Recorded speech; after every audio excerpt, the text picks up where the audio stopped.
Welcome to the Unlocking Self-Storage webinar. Thank you for joining us. I'm Shalin, Sankar, European Business Development Manager here at Nokē Smart Entry.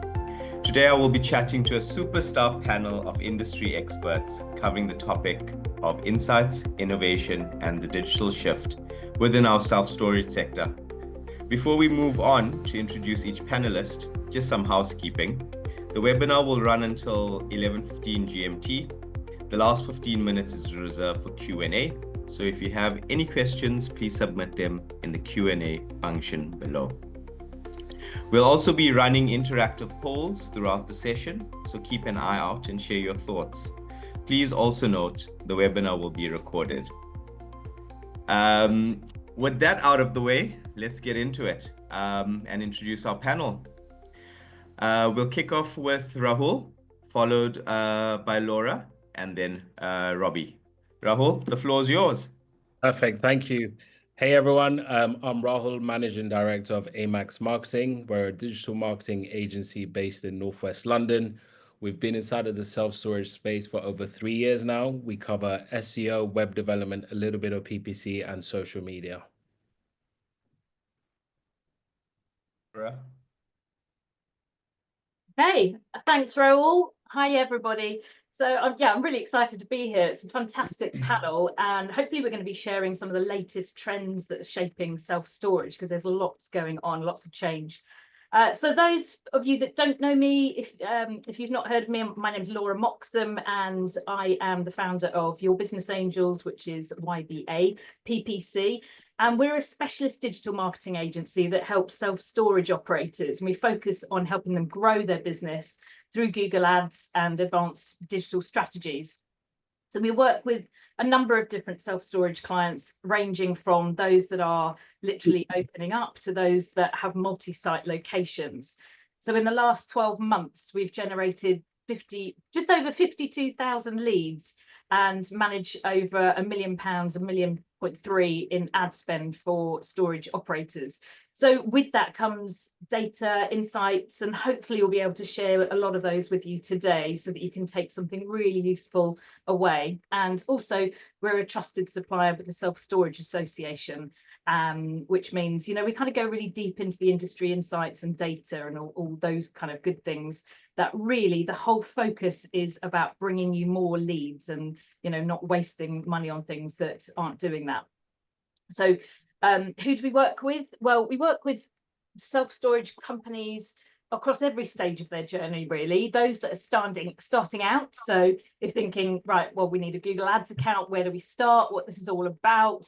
And those that are potentially running their own Google Ads in-house, or perhaps through a different agency. And they're just thinking, sort of scratching the heads, is this right? Am I squeezing the juice? What am I actually meant to be looking at? And those that are really ready to kind of scale and dominate in their local market. So a real mixed bag of clients that we have a huge amount of experience working with. Just to share you a quick case study, the way that we actually got into self-storage, so my agency is 12 years old now, and we got into Google Ads for self-storage because I worked for a self-storage company down in Bristol. And they were doing this in-house. Actually, no, that's a lie. They were working with an agency. And again, they were just kind of thinking, is this working? Is this not? And we looked at it and identified various areas of weakness. And then through that, tweaked that and improved that to then generate them. There's a 75% increase in revenue. So those are the kind of the reasons that we're there to help, is to, get more bang for your buck from your Google Ads account. So today's webinar really should help you by sharing between us the digital marketing shifts that we're seeing, and hopefully that will help you along your journey. A bit of a cheesy one here. It's National Make a Friend Day today. So marketing is all about connection. So, get in touch with all of us, explore how we can help you, and, build more friendships out there. Over to you, Robbie. Fantastic. Well done, Laura. Hi everyone. My name is Robbie Cameron. I'm the Director of Search here at Digital First. So I've got about 19 years experience in the industry. Actually started out as the first store manager at one of our own stores. And then I remember kind of Yellow Pages being the major advertising moving across to kind of, Google search or your website, and then now kind of AI overviews as well. So that whole transition has been absolutely fascinating for us. And through that transition, we built out digital first. We essentially try to make the agency that we couldn't find in the industry. And at the moment, we're about 250 stores across 18 countries and multiple languages. And I know it's everyone says self-storage isn't sexy, but I still love it. I'm still in the industry, and if you're anything like me, even if you're on holiday driving past, you see a storage facility, I'll need to pop in and quickly have a look, which is ridiculous, but that's what we do in the industry. No, fantastic. Thanks, Robbie. Yeah, I think listening to all three of you, it just shows that the sector's evolved at such a rapid rate. And, the concept of self-storage, some claim 100 plus years old, depending on which market you're talking about, and up to maybe a few years old in more growth markets. But I think the most amount of transformation has happened within the sector over the last 10 years. And that's purely from a customer journey point of view, how they shop, where they shop. And that's primarily driven by, online. And with that in mind, I thought for the purpose of this webinar, let's get to the bare bones or the crux of digital marketing. How would you all define digital marketing today, and potentially where you see it going over the next, year, 3, 5, or future, if you would? Robbie, we start with you. Yeah, sure. I think if I have to put it into one word, kind of digital marketing today, I would say fluid. So it's an ever-changing, ever-moving, and that's a good thing. It's not a negative. It actually provides a huge amount of opportunity for us. So if we're able to kind of identify what those changes are and be early adopters of that technology, it really opens up quite an opportunity for us in a marketing strategy.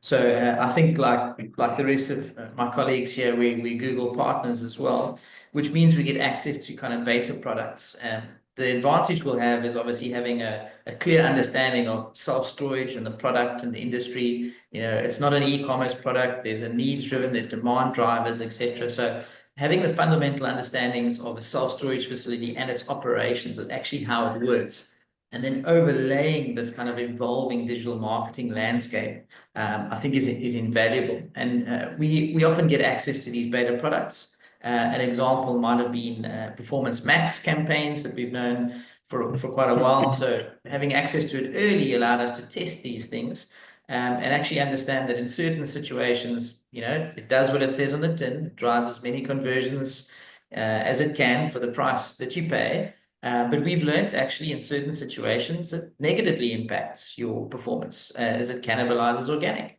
in certain situations. But in other situations, it's incredibly invaluable. So these kind of insights and early adoption has made us kind of been able to take that opportunity a step further. Where I think potentially we're moving, obviously, kind of I would say it's ended being a buzzword now, and the AI, evolution.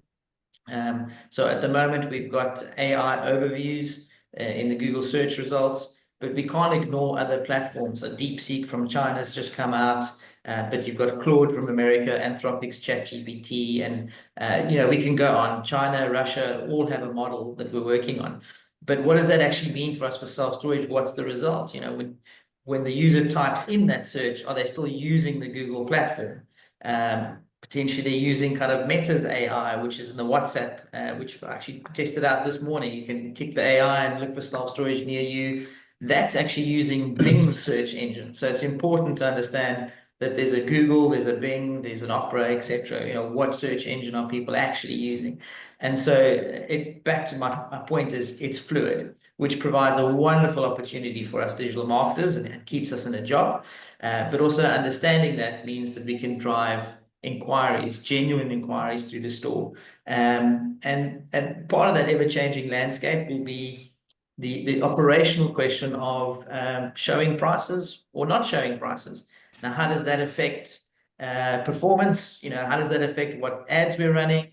It's an enormous topic, but I think the fact that it's ever changing, we must look at it positively and say, okay, well, here's an opportunity for us to go and adopt it early, learn quickly, and that's how we can actually play the game with the larger REITs with incredible budgets who maybe move slightly slower than we can. Laura, you want to contribute to that question? Yeah, I think very, very similar, actually. I think the one word that summarizes it is opportunity. I think that digital marketing and self-storage is about a number of different things right now. So it's very much about intent. It's about people looking for self-storage near me, and very specific on what they're looking for. It also brings about a lot of relevance. So make sure that the website, the landing page is highly relevant.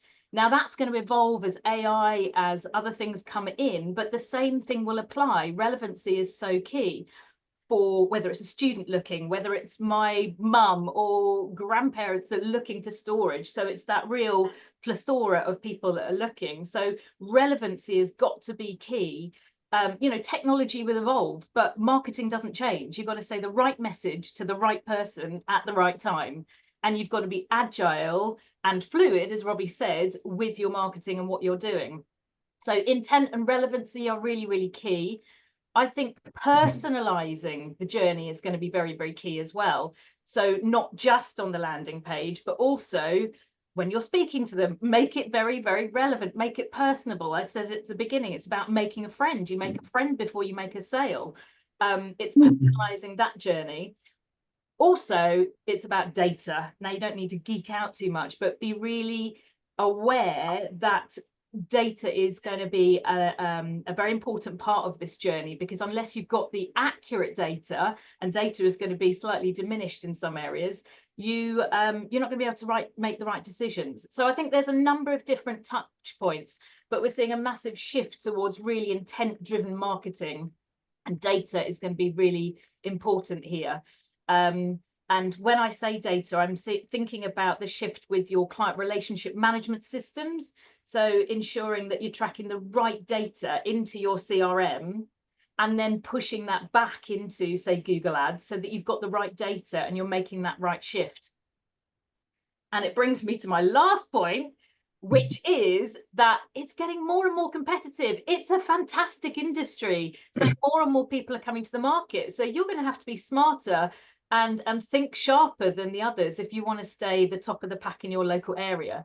So all of these things will trickle through into those marginal gains. So all of those things that I talked about, you know, intent, the customer journey, the data, all of these touch points are going to be so vital for you to be able to thrive, not just survive, in this pushing market forward, you know, as we progress through. Fantastic. Rahul, do you have anything to add on your definition of digital marketing today? Yeah, of course. Yeah, I agree with what Robbie and Laura are saying. I think digital marketing is fluid. I think it is changing. I think there's a lot of intent. If I was going to pick one word, and that's a word that's been there for the last 10 years, is digital marketing is crucial, right? Everything we do, the first thing we do is search online. Whether we're looking for a local restaurant, whether we're looking for best Chinese restaurant, Indian restaurants, whether we're looking for an accommodation or anything like that, we're going online. Now, everything changes from industry to industry. For example, if we take the hospitality side, we're looking best restaurants in London. We're never going to type in, or hardly type in, best self-storage companies, or you're going to type in self-storage and the location you're looking for, right? So the intent changes, what Laura has mentioned already. I think it's constantly changing, and with generations of different search terms and long tail keywords, what people are searching for, and the short term, the core keywords will always stay there, but the search terms are always changing because people are searching for completely different things, right? So Robbie's search term for something might be completely different to what I'm searching for. Same with Laura and same with you, Shalin. So it's just figuring out, looking at data, what people are searching for, creating landing pages, making sure your content's personalized, as Laura's mentioned, to serve that to the user. All Google and online cares about is serving the user. Now, where I think it's going to change in the future, and my background is before I started all of this was in online casino, sports betting, and iGaming. So it's super competitive, but there was always a thing. If you can shave 1 second or even 2 or 3 seconds off your day every day, you're going to save so much time. So there's huge tech companies out there that are bringing tools in such as AI and so on to shave time. So use these. Don't let them be the core fundamental, but use these just to shave time. And then over time, you can bring in more and more ideas. So it's always, as Laura mentioned already, those incremental gains is definitely going to help you in the future. And using marketing and digital tech tools is going to be really, really fundamental. Yeah, thanks for that. Robbie, just something that sparked some interest, and it came out of a conversation that I had with a much younger colleague a few days ago, 83 model. And it was simply, we were chatting about something, and I said, well, just ask Google. And this sort of response was, what do you mean just ask Google? I stick everything into my ChatGPT app. Now,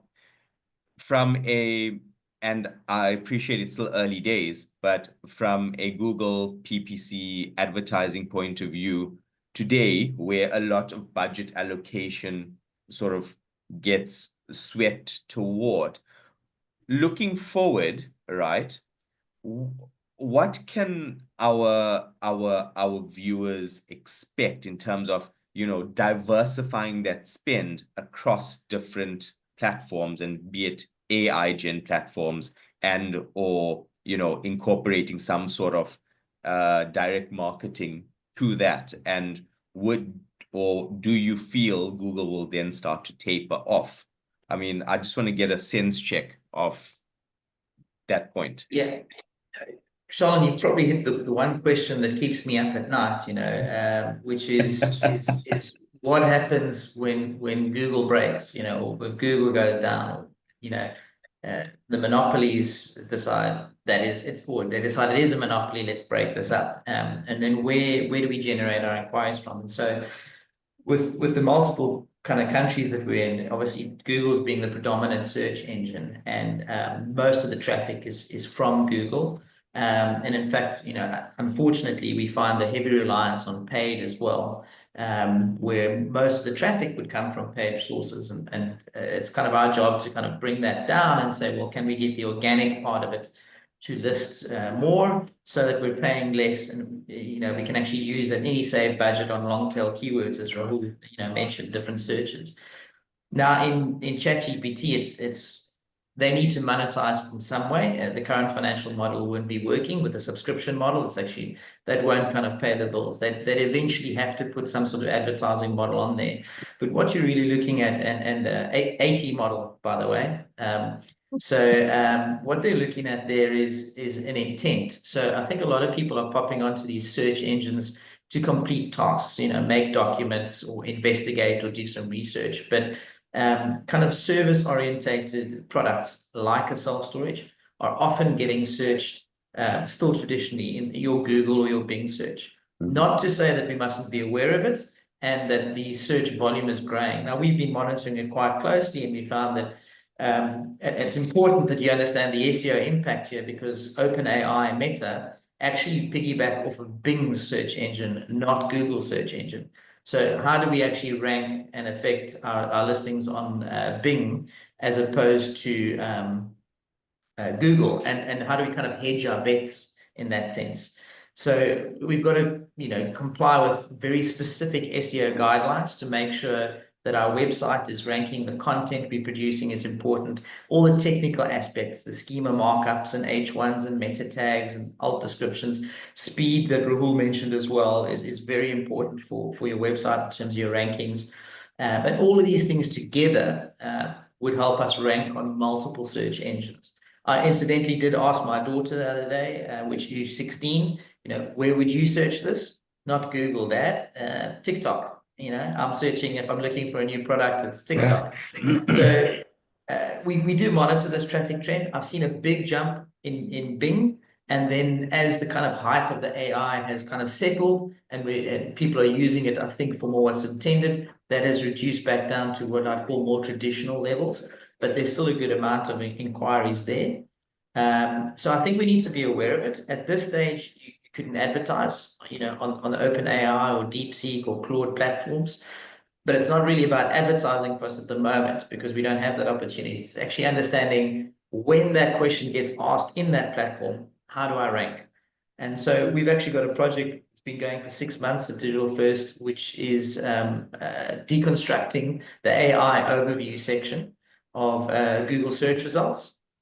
Because Google hasn't come out with any recommendations on how to rank in that section yet. The same as OpenAI hasn't come out with any recommendations. And for what it's worth, Shalin, I think that's probably because they don't know how the AI engine actually works yet. I think it's just too complicated and it's run away with us that they couldn't tell you, here's what you need to do in structure to make sure that you rank. So we're trying to deconstruct it. We're seeing what content is ranking, what type of websites are there, what technical aspects are on those sites, and then building those elements. We've actually been quite successful. And in the last month, we've been able to launch a couple of pages for multiple clients, which ranked within a week as the #1 search result for specific requests. And I mean things like, how much is self-storage? What is the best self-storage? What is the most secure self-storage? What can I fit in? And those type of questions. But now I've popped into, the search intent is instead of self-storage near me, which is a localized search, and often you won't see AI overview results in Google for that localized search. It will just give you the map listings, but it's more into what, how questions, which then the AI can kick in and say, well, here's actually my recommendations. So I suppose in short, you mentioned, how do we shift this budget? I don't, well, at the moment, we don't have an opportunity to push advertising budget towards those platforms. But certainly, if you're not putting some of your efforts and team hours into understanding those platforms and making sure you rank on those platforms, you're going to miss the opportunity. You're going to miss the boat. And so you should have started yesterday, but today is a good day too. Oh, fantastic. I see we've got the results from the polls. Do you think AI search will become more popular than traditional Google search? And 37% is yes, definitely AI search will overtake Google. Possibly AI search will grow, but Google will remain dominant. And, unlikely at 7%. So some interesting stats from our viewers. Robbie, thank you for that. Laura, I love your coffee cup, by the way. Yes. Janice, right? So Laura, I think just off to you quickly. What are the latest insights into Google Ads and how can operators leverage this? Yeah, well, I just wanted to add something, if I may, Sure. to the back of what Robbie was saying there, just about, we think that AI is driving tools with ChatGPT and all those sorts of things, which is great. But also, don't forget, Google's a massive beast, let's be honest. In the fourth quarter last year, Alphabet, Google's parent company, reported a 12% year-on-year increase in advertising revenue. So that's £54 billion. So it's not just going to kind of roll over, guys. It's there. But what we'll see is it's the adaptation. It's how it's going to evolve. And it's pretty much crystal ball style. But they're not going to, it's not dead. It's just getting smarter, I think. So search habits will, they're deeply ingrained. People are really ingrained in Google, but they will adapt and things may change. But how they're going to change is unknown at the moment. But Google's advertising revenues show that it's here to stay. That's for sure. Cost per clicks have gone up. That's another reason. But certainly AI is driving the user intent slightly differently, and it's very much around the commercial intent queries that go to Google, and you've got the AI at the top, the information there, but it's very much informational, it's researching, it's not that commercial intent to go and buy, or rent a storage unit. So I just wanted to add that in there as well. So in terms of the latest insights from Google, well, I think the key thing is, and I mentioned this earlier about, don't underestimate location-specific keywords. It's very much local. In this particular industry of self-storage, people are looking for self-storage near me. we found that the locally focused search queries have grown 50% year on year for search terms like storage units near me, self-storage near me. And the CPCs have increased on these as well because it's more competitive. But the takeaway is that it's all about relevancy. It's all about getting the right kind of keywords, getting the right kind of ad copy up there, getting the right kind of landing page, and really kind of spending wisely. So when you're bringing that traffic to your page, the conversion rates on landing pages will improve if you are going to be having them as more specific, targeted to that particular keyword. So 65% of leads come from keywords with the location qualifier, so either near me or the local town. And that comes from nearly 300,000 clicks of the data. So focus, double down on those particular location-based keywords. You know, a conversion rate on a location-based keyword is say around 23, but yet non-location is around sort of 39. So it's just going back to basics. You know, let's just keep looking at getting the basics right, and you know, be aware of what's coming down the track with future, but get what's going right now. The other thing I think that's key is about messaging and the need for testing and learning in your ad tests. So we, just to give you an example, you know, it's really important to do what we call like a gap analysis. So we'd look at, right, let's do a search in this local area. What are your competitors saying? Somebody is saying about security. Somebody is saying about access. So we need to kind of yin and yang, you know, you need to look at what's different from what your advertisers locally are saying, you know, because you're very, very similar, but there will be things that you're doing, the length of service, you're award winning, you're right next to Starbucks. What is it that you do differently? And that can help shift that opinion and that click. So click-through rates can then increase as a result. So for example, we did a test around intentionally opposite messaging. So for example, 24-hour access is what somebody was saying locally. So we were then talking about the security benefits and deliberately making a demarcation. So have a look at your ads to try and be different. That's another key thing. And the last thing that I mentioned earlier is about data. Don't underestimate first-party data. Get your data. You know, we're getting less and less data through Google's ad platform. So the way that operators need to think about this is storing and collecting your first-party data. So getting it into your CRM, pulling that information and putting that activity back into your Google Ads account so that you can then optimize for revenue. You know, and you can do that through something called the GCLID, which is the Google Click ID, and look at that connection between your CRM and your Google Ads so you can bring that information in.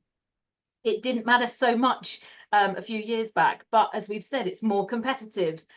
We don't want to be wasting spend where we don't have to. So these kind of things will really help to shape, you know, these are the things that will really help you leverage your ad spend and your outcomes and your growth and your, you know, your personal, whatever your goal and your why is for your business. All of this is aligned. Yeah. Awesome. Thank you. Just on that, you know, you spoke about locality, and from an investment point of view, if your facility is in let me think of a suburb, Surrey, Weybridge, right? Yeah. How far outside of your core location do you sort of own to a point that it's considered valuable and not wasteful in terms of the customer journey to the facility or the convenience aspect of access to said facility? Well, firstly, when you're starting out in storage, you will have done this as your business plan. Hopefully, you'll have done your market research locally, and that will answer a lot of this. But key to this is your competitors. Where are your competitors? If your competitors next door, well, try and advertise. You know, it sounds a bit crazy. A better example, let's say you've got a river going through a town. You're south of the river, your competitor is the north of the river. Forget advertising where your competitor is, because they are going to go to the competitor because that's where they are closest to. However, just advertise in the geographical area that's going to lean into the benefits of you as a business. If somebody's got to drive past a competitor to get to you, forget it. You know, work on what's going to work best for you. So in terms of the geographical targeting of your ads, it will very much depend on where your local competitors are, the geographical sort of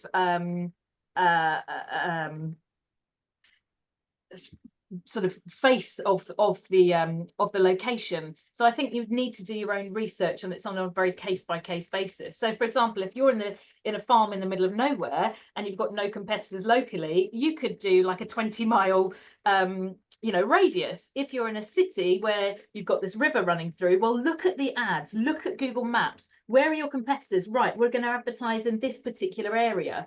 Then you're going to get a higher conversion rate. You're going to get a lower cost per lead than if you just go, right, we're going to just put a circle around the whole city. Let's whack our ads there. That's not going to lend into getting you the best results and the best outcomes. Does that help to answer the question? Yep. Got you. Robbie, would you like to?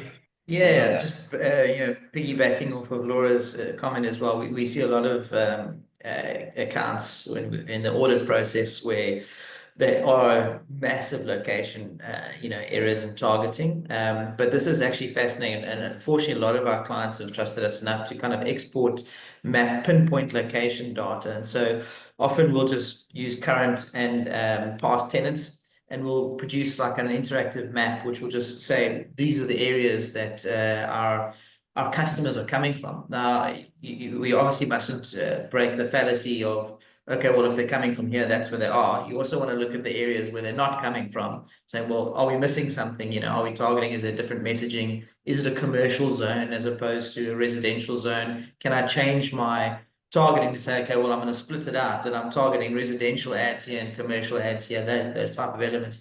But it really is fascinating, and I'm sure anyone in the operations of self-storage will tell you that as soon as there's a major highway, waterway, bridge, railway, that type of thing, that tends to be a natural barrier to people entering that market. So even if they're actually closer to your facility relative to the competitor, that railway may actually be the marker that says, I'd rather drive 5-10 minutes further than go to somewhere that's closer, depending on traffic. And a nice example of that is one of our UK clients in a very, very large city. I won't mention which city, mainly because I don't like the football team.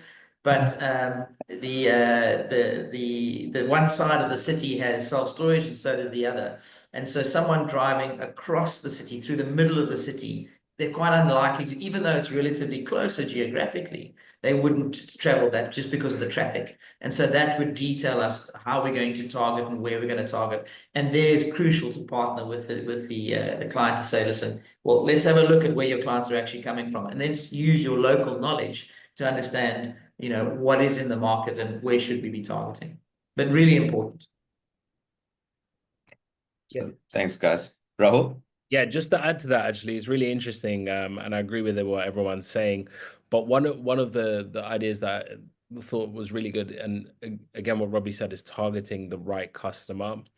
Customers act and behave differently, right? So we had a similar client that was based in the UK, and they were in between two universities, and they never advertised to students, which was mind-blowing. And we discussed, and we was like, should we do some ads on Google and so on? But you need to find out where the kind of students are engaging their content. There is so much content noise. There's ads, there's these options, there's those options, comparison sites, this article, videos, and all sorts. It's just to get to the customer, you need to find out where are they consuming their content. And therefore, we sent over an email to every single society, international society, because we know that they have to, obviously, once semester is over, they're going back home, they need to store their stuff. So international students are perfect, right? So we sent over an email and then served them with some Instagram and social media ads, because they're forever, I don't know if they're Gen Zs or, yeah, they're forever scrolling on Instagram, and they're served with an ad. and the society have got an email. It's just like kind of helped massively, and you put an offer on that, and it definitely increased their student sales kind of units being rented out. So yeah, definitely figure out where the customer is shopping, and then serve the results there. Awesome. Thanks, Rahul. Just to move on from that point, talking about the end user or the tenant, how have their expectations changed, and what can operators do to meet them today? That for me? Yeah. Yes. Sorry. Yeah. Sorry. Yeah. So expectations have changed. I think, look, everyone wants to be slightly different. Everyone wants to kind of be unique, which is great, right? But the core fundamentals of what people need is a storage unit. They need it to be secure. They want to put their valuable items in there. They want it to be easy. They don't want it to be overcomplicated. And even if we look online and use that in real life kind of life, no one likes extra admin, right? No one wants to wait 3 or 4 or 5 seconds or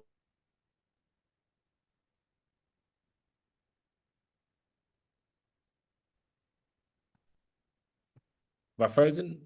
Yeah, you're back. You're back, Rahul. Yeah, so I don't know, you missed. Yeah, so you want a seamless approach, using the core fundamentals of lesser admin, make it very easy. And we should be looking at what other industries are doing, right? So we're working with an e-commerce brand at the moment, and they are struggling with getting their website live. Now, that if you think about 10 years ago, there was no Shopify, right? Shopify has come in board just to make the checkout process so easy for the customer. So that's the whole reason where Shopify has kind of built their kind of fundamental business. So if we use that, and how can we make it super easy for the customer? Whether it is, I saw a LinkedIn message or a post yesterday, whether we should use human interaction or chatbots, serve both, right? Give the people the option, give them an option and let them choose. A lot of, I say, the younger generation, and not all of them, but a lot of them don't want to speak to people. They want to go through and do a booking form, get their checkout, similar to booking a flight, again, using other industries. They've A/B tested everything, and then using that and kind of serving that, and that kind of helps a lot with the customer. So that's what I would say around that. Okay. Thanks. Thank you. Robbie, just to come back to you, I think it was either earlier today or in our previous discussion, you've mentioned that D1's represented across different markets within the self-storage sector, right? But what sort of influences or nuances do you see that are vastly different across the markets? And how do you take the best of those and apply it to your customer output or customer journey? Yeah, Sean, I think this is one of the greatest things I've been able to do in the self-storage industry is actually look at the back end engine of how every self-storage company is operating globally. And the fascinating thing is the demand drivers for self-storage are incredibly homogenous. They're, the death, birth, marriage, divorce, moving, renovating, those type of things are the same demand drivers anywhere in the world. And the search behaviors are often similar. But then we're seeing a lot of cultural nuances with this, and maybe piggybacking off Rahul's kind of what is the customer expecting as well. And there we move back to price transparent or not. Should I show prices? Shouldn't I show prices? Do I have an app that I need to download now? Maybe personal element. If you ask me to download an app, I'd rather wax my legs. But I realize I'm in that age category. And as Rahul rightly points out, you've actually got to do everything. You've got to have your chatbot. You've got to have your telephone call. You've got to have your online web inquiries. You've got to have social media. So you do need to be everywhere. In terms of the actual market intricacies, we're seeing a lot of technology is helping us, especially with language translation and things like that, across markets. And some markets don't even have a word for self-storage. I probably know more, foreign language words for self-storage than I've ever cared to know. But it is obviously fascinating. And what we're finding across different markets, very specific elements of operation. So as an example, in Italy, there's a time in August where it's a government holidays, and we saw performance just dropped off drastically. But actually, the expectation is that everyone's on holiday, and that's how that works. Certain times of day for siestas in Spain, etc. We're seeing marketing tactics completely change. With a company in Jordan, which Google traffic is almost non-existent for Jordan. The user search intent, the market hasn't developed or matured enough for the user to understand what the self-storage product is. And so we split between push and pull messaging. What I mean by that is Google is very much a pull. Give me the information. I'm looking for this. Whereas if your kind of social media element is a push. I wasn't looking for it. Here it is in your face. And oh, maybe that is a product I needed. And so in Jordan, our traditional marketing tactics of this is what works, I can roll it out, it just didn't work. So it was an incredible steep learning curve for us to understand and how that market works. They're now hitting record inquiries, but we did have to make that learning. And then fascinating elements like in Germany, where chatting to the CEO at the last Fidesz conference at one of our clients, he mentioned that when you rent a property, it was law to be able to provide a storage space with that rental property, which was incredible to learn in Germany. And actually, they recently passed a law which made it illegal to store certain elements in your garage because they actually wanted vehicles parked in there. And so that law change is an incredibly different thing for us to market on. And potentially, if it fits in with the customer's brand, we can also then go and put something that's a little bit tongue-in-cheek advertising, then did the law change, we've got a solution for you, that type of thing. But yeah, I think the homogeneous element of it is quite similar. If we look across, we've got obviously data for Google Analytics. If I look at kind of percentage of new users, you'll find that it's very homogeneous, around 82-83% new visitors to the website. We mustn't ignore repeat users. The longer a store is open, the repeat users obviously come in. And incredible what Rahul mentioned for students. It's our first case use of the product. And so we mustn't ignore it. And I know often store managers just get frustrated because they move in a month later, they move out and they take the small units and they don't pay a lot and they're on discount. But actually, that's our first client that through their lifetime, they may use us 5 or 6 times more. And then obviously the price transparency, in the States and North America, we expect everybody showing pricing, and you've got Sparefoot as the large aggregator. Then in Europe, you're mostly finding translucent pricing. Give me some information, I'll provide the answer. But there is a bit of a mix.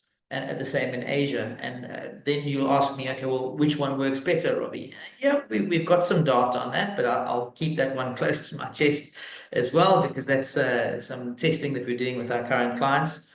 And then a slight market nuance as well. In North America, you may have seen the large REITs, kind of public space, extra space, and public storage, who launched a partnership with Google, which is a new demand gen advertising model where someone can use their phone, essentially take pictures of their home, their business, upload that into the actual ad. It would estimate the space needed and say, well, actually, you need a 30 square foot unit. Here it is, book it now. But the fascinating thing is they haven't left the Google platform. And so now our elements of page speed and technicality essentially become debunked because they didn't even get to your website. It's kind of Google's zero-click efforts. It's more about how do I make sure my website is in that section, or how do I advertise in that section. So yeah, a lot of market differences. And as far as we can, we use technology to make sure that we're able to translate languages, understand cultural nuances, and obviously great for us. We're all based in Cape Town in South Africa. We have some offices in the UK, but like this, we can have conversations with everyone globally. And yeah, Teams and Zoom, fantastic for that. It's opened up the world to us. I suppose on that is, I haven't seen too much of it, but I'm sure it'll come out soon, is when do we have self-storage operators actually saying, well, click to video call me and let's have this chat in person. I can show you the unit. And I think that must be coming soon. That's some valuable feedback. I like the click to call. It's just taking it to the next level. Rahul, you have your hands up. Yeah, I just wanted to mention a few things that Robbie and Laura have said as well.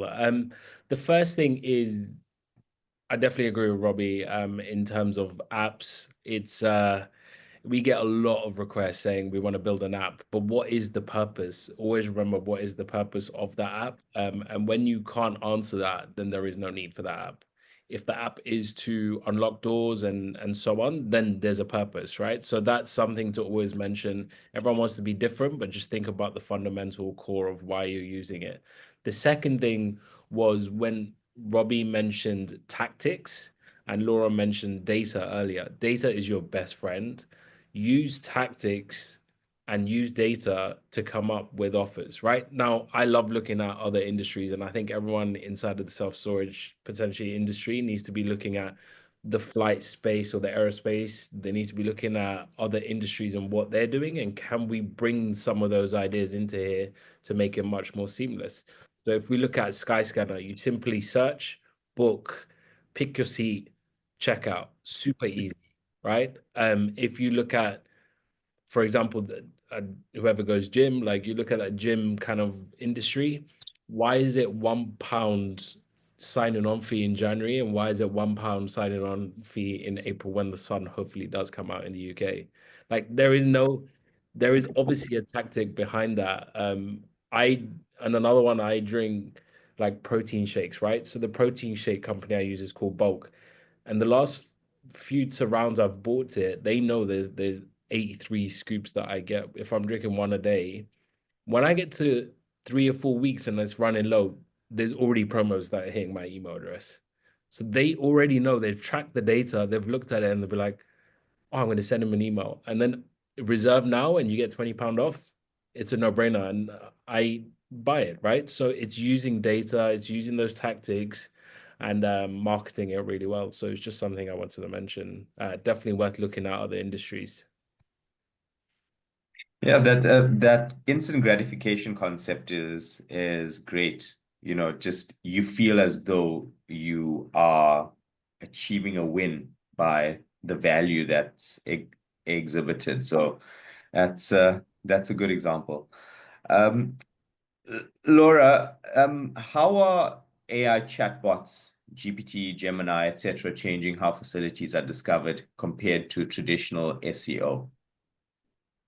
Well, I think, well, we focus purely on Google Ads, but sort of adjusting that slightly about AI, and how that is used to find facilities. I think it's mainly around the search intent. People's commercial queries will go to Google Ads, and that's where people are sort of not necessarily making the purchase, because I think it's still a lot of people don't know how much space they need to store, how long they want to store it for. They need to get in contact. But I think the main difference is that Google's pushing the AI overview, but then that's above the paid, and then the paid is around that very much buyer intent. And what works better for other industries where people seem to know what they want and they know how much space they need, etc. That's where there's a sort of a slight difference. So I think the big change is the commercial intent, and that's the difference between the Google search part and the AI. So very much Google's ads has a key stake in the ground. Shalin, just what Laura's saying there as well is quite important, because you've got different audiences. So kind of, let's just break it down, say commercial, residential, and the user generally, or we talk about self-storage, we're in the product all day, as Laura's saying, they don't know what size unit they need, etc., which is actually quite important for many reasons. For just in price point itself, they think they need a larger unit often than they actually do, which changes the conversation around price. But the actual search intent for Google Ads, as Laura mentioned, is very different. So someone needing a commercial space for excess stock often doesn't type in storage space for excess stock. they actually just type in self-storage, storage near me, storage in Fulham, storage in Weybridge. And then when they land on your page, get that result. Ideally, take aside that ideally we've ranked well organically and our Google Ads is there, they've actually visited us. Then how do we actually talk to that customer on that page that says, oh, I'm not just the generic residential, which is most of our clients, depending on where your store is located, in terms of your customer residential split. But how do I talk to that commercial client who lands on that page saying, hey, are you looking for business? Are you looking for student? Yeah, no, that's me, and kind of take them down that funnel which talks to them specifically. So that search intent is very important, as Laura mentioned. And therefore, just on the back of what you've just said there about personalization as much as you can, because it's trying to create the landing page that feels relevant for that different person, whether it's my mum, whether it's somebody with excess stock, and trying to relate to that person. So the the landing page or the place that you take people to on your website is so key. And I think using tools going forward like AI will enable that to happen. And I think we'll start to see use of AI on landing pages that make it very, very personable, and as if you're talking to a person, but then in actual fact you're not, clearly. I think that's what's coming next. Just in terms of the landing page or the customer's website, the personable piece, I get it. How important is it to reflect your Google reviews on your website or on the landing page of your website? And do you think it's a consideration of the customer when they get there? And I'll throw this out to all of you, but let's start with Rahul, because a previous conversation you had spoken about, developing websites specifically as a primary driver of AMAX. So we'll start with you and then we'll circle through the rest of the team. Yeah, I think it comes back to what I mentioned previously, is there is a lot of noise. There is a lot of things happening in day to day. There's a lot of options, and there's endless options, right? So you can read as much as you want, you can research as much as you want. But if you think about, we rely on recommendations. At the end of the day, when you're overwhelmed with all this noise, you want to read reviews, you want to find out who did your friend recommend this and so on. And if they've recommended it, then you're going to go for it, right? Because you've already got that vote of trust. So Google reviews and recommendations and testimonials are vital. I think that really kind of backs what you do. It creates a personal message, like Laura's already mentioned, about your brand, about your business, and it's real people saying it. So I think it's definitely vital. Not only that, there is this Google guideline called EEAT, which is experience, expertise, authority, and trust. And reviews and Google reviews and testimonials fall extremely into that. So if you can provide more reviews and get more testimonials on your website, you'll be ticking that off too. So it definitely improves Google guidelines and boosts the algorithm. So you can hopefully move up the rankings. But I would really focus on kind of improving your Google reviews. Now, I don't know, Shalin, if you at one of the shows or so on, but we were giving away NFC Google stands. I suggest getting them on your reception desks or in your stores and encouraging people to drop reviews. Now, if you get video reviews, even better. You're onto a winner there because you're getting real live videos from people that are leaving testimonials. So really important. Robbie, Laura? For me, I think you've just got to think about the principles of marketing. Principles of marketing are putting the right message in front of the right person, and having reviews is, we're like sheep. If you go look at a book and you look at these two books, I'm in book club, looking at these two books, I'm thinking, well, which one shall I go for out of these two? Well, this one's got highest review. Well, that's really going to nudge my opinion to go for that one rather than this one. This one may well be better, but it's the fact that it's taking that risk out for me. And so just thinking about the landing page and the principles of the format, the principles are, we want to have a really consistent and really relevant headline, you know, self-storage Harpenden, for example, that's where I live. So bang, I'm in the right place. And then we're layering it up with a number of different touch points to help that conversion rate, to help make people pick up the phone, fill out the form, whatever it might be. So reviews have got to be up towards the top in terms of nudging that person across. So relevancy, I'm in the right place.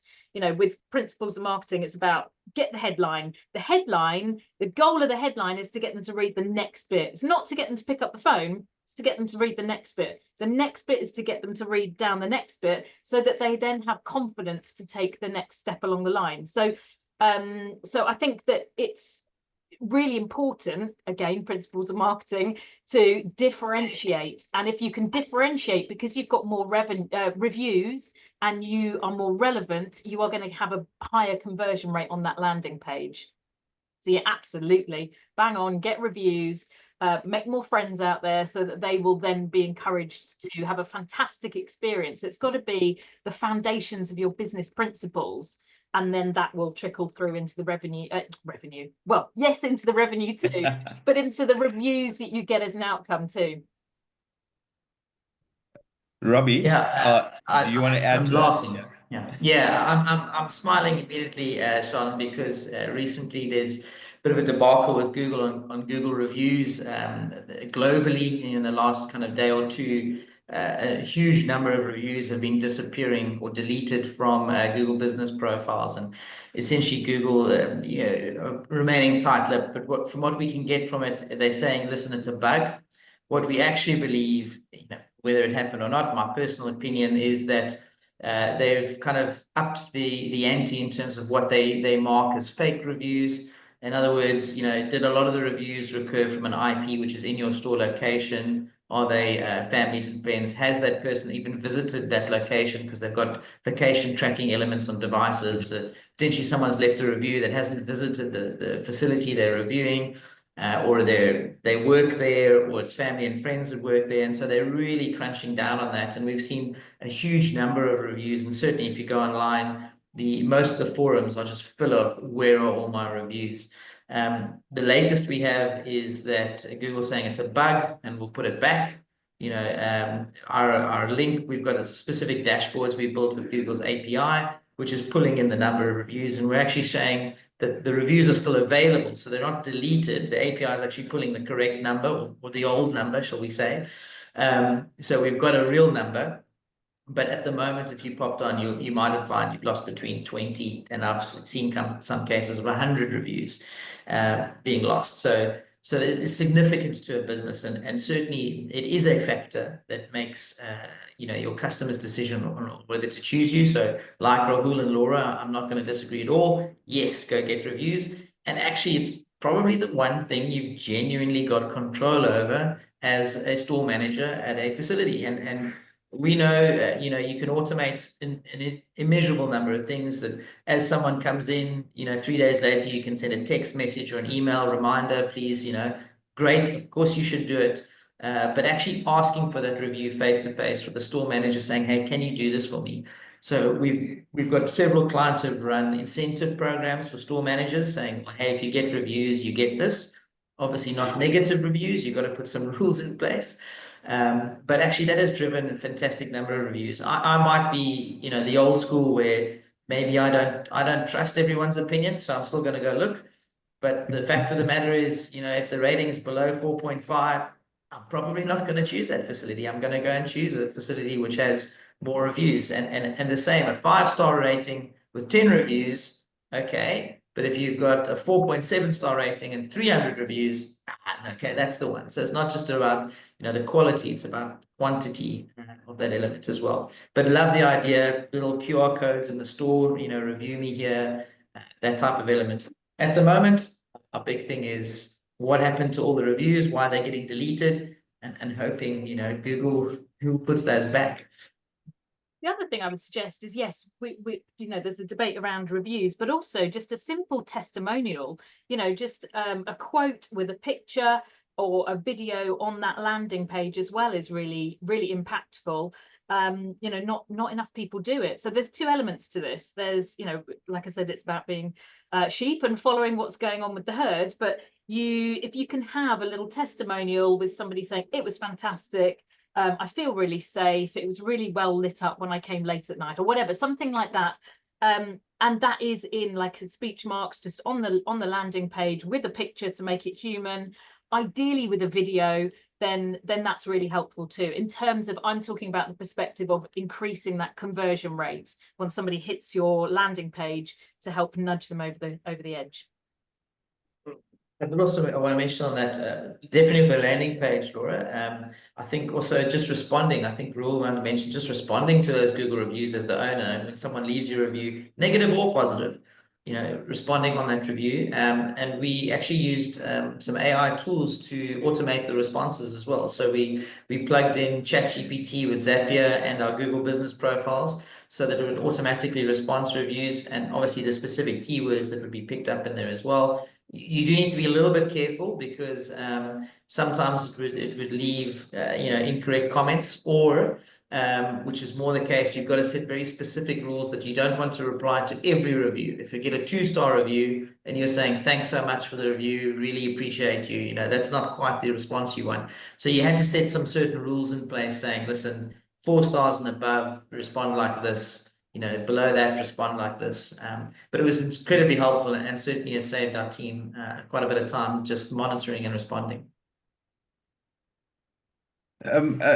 So yeah, I think that's valuable, Robbie, because there's generally a lot of debate around, you know, do we as operators or respond to negative reviews, and if so, to what level? So thanks for that. I think from a smart entry point of view, and what we're seeing with Nokē, as you know, operators are transitioning towards smart entry, how much of consideration do you guys as marketing experts factor in to the advertising component on smart entry? How much of a selling point or a USP is it? And the sector's only getting more streamlined from an automation perspective. So is it a key focus for you guys at the moment, or is it just part and parcel of the offering? For me, I think it's layering up that message. You know, it's you've got your 3 key USPs, what makes you different, and then if we can layer it up, then that can be added to the ad copy to ensure that, okay, our competitor in your area is not saying anything about smart entry. Okay, brilliant. Well, that's where we've got our edge. We can put that in there. So, but also I think it needs just a touch of explanation as well, because, you know, smart entry to again, my mum might not know what that means. So we need to sort of explain a little bit further. But for me, I think it's layering up the messages to differentiate against your competition. And that's a great way to do it. Yeah, Thanks. I definitely agree with what Laura is saying. I think the USP is fundamental. I just go back to the purpose of it and why we're using it, and is to make people's lives easier, right? And if it's going to do that, definitely shout about it. And not only that, when it comes to outside of the digital space, store managers, if they need to be trained on why it's important and how to say it to like new customers and so on, and the benefits, definitely that's something that we would recommend. So any USPs that you have that gives you that cutting edge against the competitor, you definitely want to be shouting about it. Fully agree with that. I think it is a USP. I think, Shalin, what I'm seeing with that particular type of product was, so obviously starting, you know, our own facilities in South Africa 19 years ago, people were phoning me asking, do you sell airtime, tires, Tupperware, things like that. They didn't really understand what self-storage was. Luckily, that's changed, and that's an established brand. But I think that element of Nokē actually, you know, fundamentally understanding, I can head to a facility without a key, it's not locked, but I can use my app, is something that the market is still trying to educate its user base on. And it certainly is a key differentiator. And without being too ageist, you know, my daughter would love it. You know, she's got house keys. I don't know where they are, neither does she. But if there's an app on her phone, 100%, she's going to be using those, and it's convenient. And there, you don't have to worry about losing keys and lock cutting, etc. You can just pass on a little code. The app is so easy and user friendly. But it's just letting the user understand what that is. And the best case we've seen is actually producing on-page videos. How does the system actually work? You know, so you can see someone using it and tapping a door unit open or entering a facility just with a tap, realizing it is that simple. And it certainly takes away the stress of, you know, where's my keys? And okay, well, if I've got to send it to someone else, I've got to drive there to give them a set of keys so they can drive somewhere else. It alleviates all of that stress. So educating the market of how convenient it is, and then definitely adding it to the USP, yeah, a big advantage. I think also just the final thing what Robbie mentioned there as well, and different ages and so on, it's now expected. People are expecting these things, right? So I don't know, even if you go to a shopping center and I don't know, this self-checkout machine is broken, everyone kicks up a fuss because it's expected it to work, right? So if people have these expectations and you have this available, definitely want to be bringing that in and shouting about it. So yeah, just something to mention is like how you can stay on top of technology. Sure. Guys, we've got about just under 10 minutes left, and we've got two Q&A or two questions in the Q&A section. So to our viewers, if you've got any other questions, please feel free to drop them into the Q&A. But I'll jump into the first one now from Nikki Hawkins, and it's around lifecycle marketing or subscription marketing. It's easy to see with a protein product, but is there any self-storage data in this space? What's our industry benchmark? It's not addressed to anyone specifically. So guys, the floor is yours. Maybe I can chat quickly about that, Shalin, because we own and operate just over 100 facilities ourselves. And so we've got access to this kind of data of customer reuse.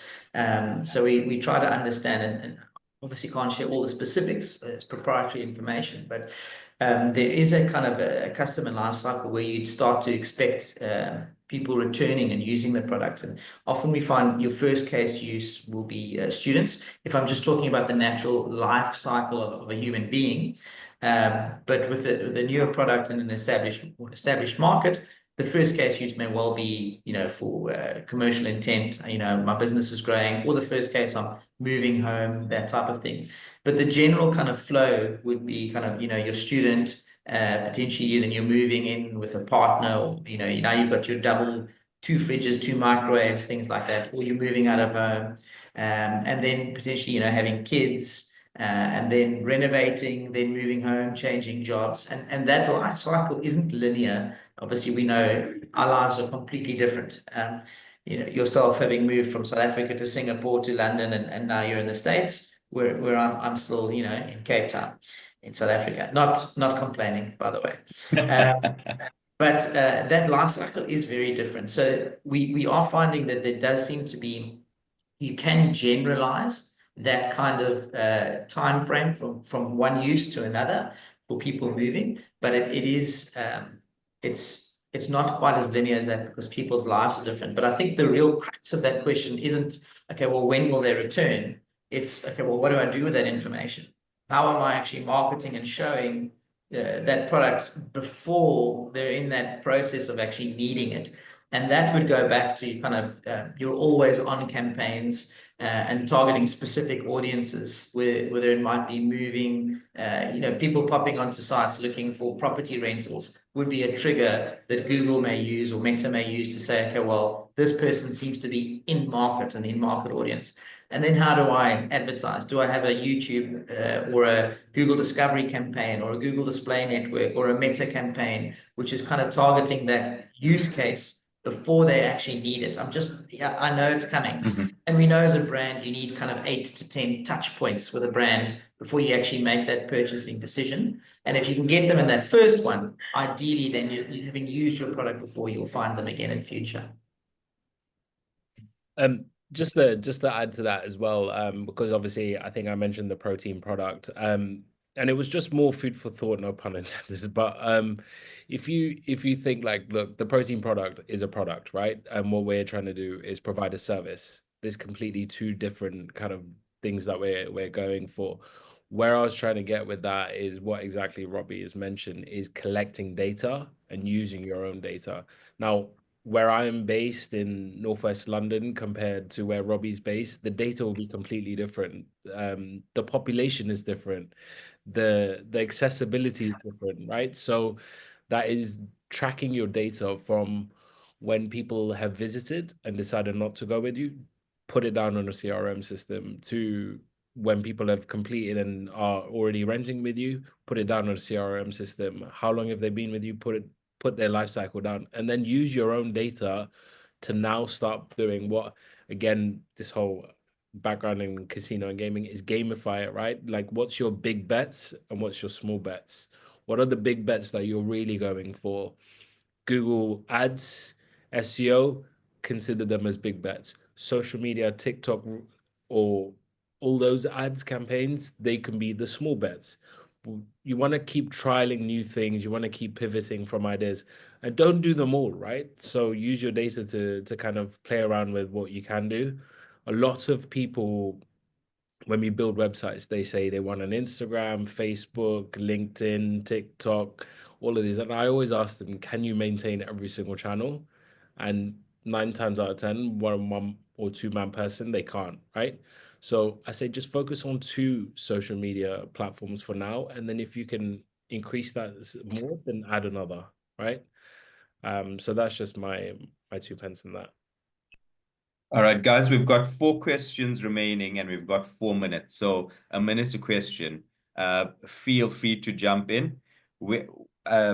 Anonymous, when you say we need to track data, are you talking about tracking data from Google Ads and Google Analytics, or are there more to this that we should be tracking? I can quickly add on to that one. So for tracking data, specifically for Google Ads, what we track for our clients is phone calls coming in. So somebody clicks on the ad, comes to the website and calls them up. We have a tracking number. So that is really valuable to know, well, what triggered that phone call to happen? What ad did they see? What keyword did they use? And then we can see that data. We can then go a little deeper into that because there's a dashboard. You can listen into the phone calls. You can rate them from 1 to 5. You can give it a rating as to whether it's booked or not. And then that can feed back into Google. So that's a key element, is your phone calls. The other one is opting in for a price. So that's another bit of data that we want to know. Ideally, if somebody goes through and makes a purchase off the bat, then fantastic. Then we want to drive that level of data. And also the last one is the chat. So if you've got any chat functionality on your website, those are the 4 key elements of what we want to track.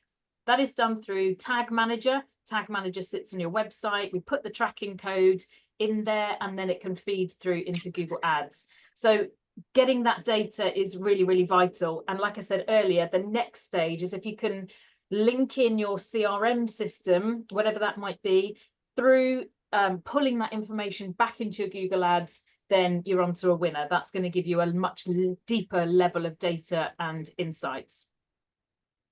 Thank you, Laura. I like that. Robbie, this next question's for you. You mentioned using Zapier for your review monitoring. Do you think it's a tool every operator should be looking at? It's going to depend, Charlotte. I think if you've, depending on the volume of inquiry or reviews that you get, obviously Zapier is an automation tool, so there's plenty that you can automate with it as well. If we're talking about just Google reviews, it's going to depend. Do you have the staff to respond? You know, is it 3 stores and you can respond and you get kind of 4 reviews a week? Are you getting 100 reviews a week and that type of element? So if the volume justifies the cost, then certainly I would look at it as a good time saver. And spot to the other question there, what you should look for in a digital marketing agency, I think just Google digital first. I think that's probably a quick and easy answer to that. Can I just comment, please? Can I just comment? Agencies are not born equally. No, No, I think one of the key things is the fit of your personality to that agency as well. So obviously look for one of the top agencies in terms of their credibility, their backstory, their case studies, the clients that they look after, and the data of all of those good things. But also it's a personal fit with who you work well with, because you could work with an agencies that are absolutely brilliant, but yet they're just not a great fit with you as an individual. So I think there's a number of different areas, and the right one is out for you. Yeah, 100%. Someone you trust, go with your gut. 100%. Guys, I quite like this question. So we're probably going to run over, but very quickly.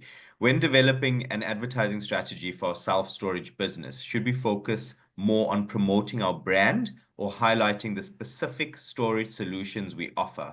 Additionally, what social media marketing techniques can we implement to effectively attract and engage potential customers? So there's a lot that's said there. I would say it depends on your the strength of your brand. If you've got a really strong brand, then clearly use that as I'm talking about Google Ads specifically. That keyword is great because people are searching for it. They'll be looking for you. There's a whole big debate, and I can go into the depth of that, but I won't right now just because I'm conscious of time. So yeah, I think it depends on your brand, but ultimately, somebody that's searching for self-storage, what's in it for me? I just want to find a really good, reliable, safe and secure storage company. I don't care what it's called, as long as they're going to really look after me. So I think that's something to bear in mind with your brand. So don't necessarily focus on your brand, focus on getting in front of people that are looking for storage, put a great story forward as to why you are better than anybody else locally, and that will really, really help you. Quick one on social media marketing. I would say if you've got limited marketing budget, social media is more about one-to-many, whereas with Google Ads, we're talking to people who are looking for what it is that you do. Do a cracking job, do a great ad, great landing page, and nail that.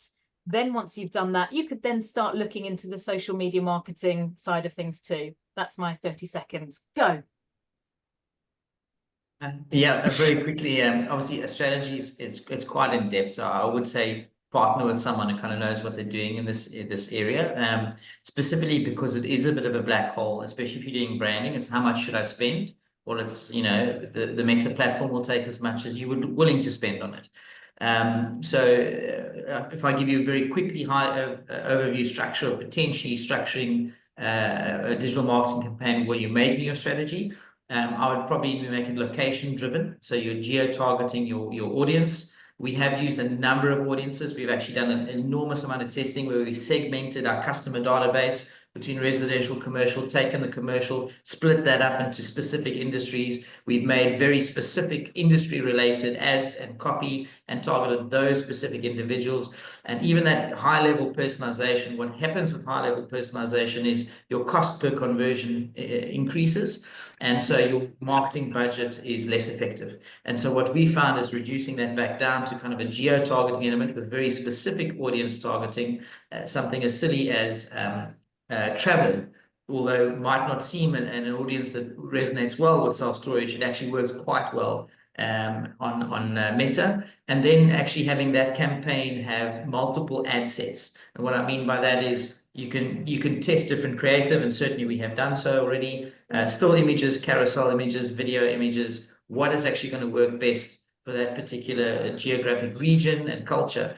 Now, we don't actually care which one of those ad sets win. We just want one of them to win. And so promoting all of that content with the same messaging is very effective. In terms of our branding element, it does help if obviously if you can have an always on. I would potentially say that's a remarketing effort.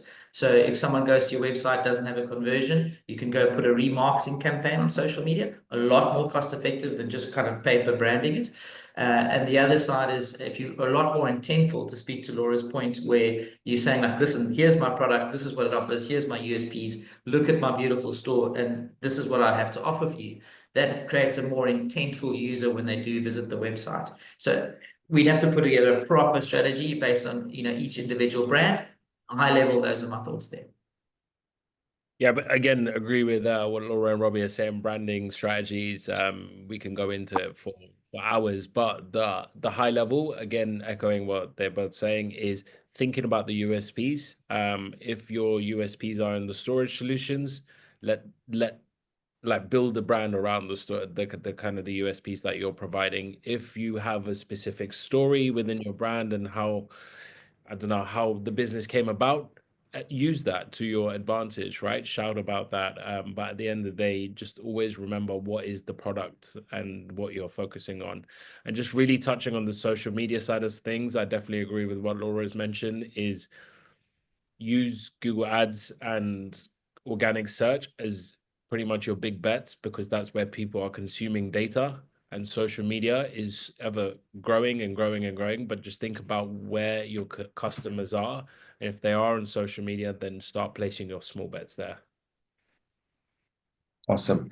Guys, we are over, but let's just grab this last one if you guys have got a minute or two longer. Again, on anonymous, when I look at the traffic driven to my website from Google Ads, the conversion rate is not as high as the traffic I drive to the website. How can I improve on this? So I imagine they mean the organic traffic is higher than the paid. So what we're finding globally, I think, is that is the trend. So your organic traffic generally will have a higher conversion rate than paid traffic. A number of factors will go into that. Just even the intent and the use of branding, whether you're bidding on branding or not, whether you're bidding on competitors or not, and the long tail keywords that you've got. But in theory, the same principles hold. So when you do actually get that traffic to your website, it is, what does that page look like? Is the page speed there? Is the content there? Is it easy to click on something? And so something silly we talk about at Digital First is kind of your 1%ers. So we've tested things like button colors. So there's specific button colors which would drive better click-through rates. Putting a little, and maybe it's a freebie, a little arrow next to your call to action text on the button. When we used heat mapping and video recording tools, it drove 1% better click-through rate. So understanding where those bottlenecks are, using heat mapping tools to understand where those bottlenecks are, and watching customers actually use your product to understand how they're converting and where the pain points are. So updating that UI UX is certainly one. That's actually going to promote both your paid and organic conversion rate. So they'll both improve. And then if it really is an issue and you're seeing a vast discrepancy between your paid and your organic, you probably need to go look into your paid ads structure. What are you bidding on? What is your targeting? What is your messaging? Certainly if you're bidding on things like competitor keywords, your conversion rate naturally will be lower than you would expect. Yeah, for me, I would just say look at the data. That screams to me of keywords, of targeting options within Google Ads. Maybe it's not quite right in your Google Ads account for whatever reason. So for me, it's about the devil is in the data to be able to answer that question, which is a little bit slopey shoulders, I'm sure. But yeah, I'd say dig into the data, look at what somebody's typed in to look at giving you the full picture, and then optimize accordingly. And if it's sorry, just really quickly, and if it's conversion on the website, and what Robbie has mentioned and Laura has mentioned on data, installing like heat maps, like Hotjar, for example, I think there's a free versions out there. So yeah, you could definitely use that and start tracking data from there. I've got an apology as a last question. So no need to apologize. Clearly, we're adding value. But guys, last question. When creating advertisements for our self-storage business, should we use real images of our facilities or opt for generic stock photos? Considering the risk of competitors copying our branding and operations, which approach would be more beneficial for strengthening our brand identity while maintaining a competitive edge? For me, without doubt, use your own personal images, make it personable, but get good quality though, because we had some pictures from a store and we said we can't use this. It doesn't look, I wouldn't want to go store there. So I think one of the key things is getting your own personal imagery, getting it done with a decent photographer, and also use people in the images as well. Have somebody standing outside the store or standing at the reception area to make it look like, oh, that's somebody I could approach and I could speak to. absolutely don't use stock shots unless you absolutely have to. I would say, you know, go for your own personal shots and video too. Get a bit of video on there too. Yeah, completely agree. I think the answers in that question, in terms of brand identity, are you trying to be the same as everyone else and using the same stock photos, or are you trying to be different and use your own photos, and that gives you that competitive edge? Definitely agree with using your own photos and real people. Yeah, sure. We've tested this extensively. I can categorically agree with Laura and Rahul. Stock images definitely cause a lower click-through rate and conversion rate than your own images. But yes, you do have to be careful of bad quality images. A bad quality image is even worse than a stock image. We actually using our design team would use a lot of AI tools as well to actually augment a lot of the images that we're sent. The recent example, a client in Australia actually shot a beautiful photo of the storage facility, but it didn't fit on the website. And so we were actually able to pop it in and say, well, fill this in for us. And AI actually filled it in. We posted on the website and told the client, and they didn't actually realize that it wasn't the background that the store is located in, even though they go there every day. So it's a great, you know, addition to upscale or make sure that you've got improved images. But real life images absolutely necessary. A good mix between showing people and buildings. One of the major landing page elements that we've seen across the globe for heat mapping is the interactive element of store images. So right above the fold. What I mean by above the fold, obviously, before you scroll down, one of the first things you should see is, what does the store look like? You know, what can I expect there? And ideally, you've got some sort of element where I can see, what does the internal look like? What do the staff look like? What is a customer? What is a hallway? What does the outside of the building look like as well? It creates that immediate sense of, yes, I know what it is. And often we overlook the fact that because it's such a localized business, that customer's likely driven past and seen the facility already. And all you're doing online is connecting the fact that, yes, you're in the right place with the right image. All right. We've got to build up to that question. Should we incorporate these real life pictures to our website or our ads? Both. Both, yeah. Yeah. Okay. And on that bombshell, guys, just a disclaimer. This webinar was not sponsored by a protein company. Protein powder company. All right. It but was sponsored Laura, by tennis. Yeah. Laura, Robbie, Rahul, you guys have been absolutely spectacular. Thank you for taking time out of your day. Apologies for running over. Again, you guys have just contributed such valuable insight. Quick 30 seconds. Should any of our viewers want to get in touch with you, where do they go? Who do they contact? Rahul, let's start with you, followed by Robbie and Laura. Yeah, of course. Yeah, if you want to get in contact, you can contact me directly on Rahul at amax.co.uk. Our website is amaxmarketing.co.uk. Robbo? And for us, digitalfirst.co.uk. But I'll take it on TikTok, Instagram, WhatsApp, LinkedIn, whatever you like. He's very available. And Laura? it's YBA PPC, so Papa Charlie, YBA PPC .co.uk. Okay. Guys, thank you. I'll let you have your day back, or me in Atlanta just starting my morning at 6:30. Thank you, and have a fantastic one. Cheers, guys.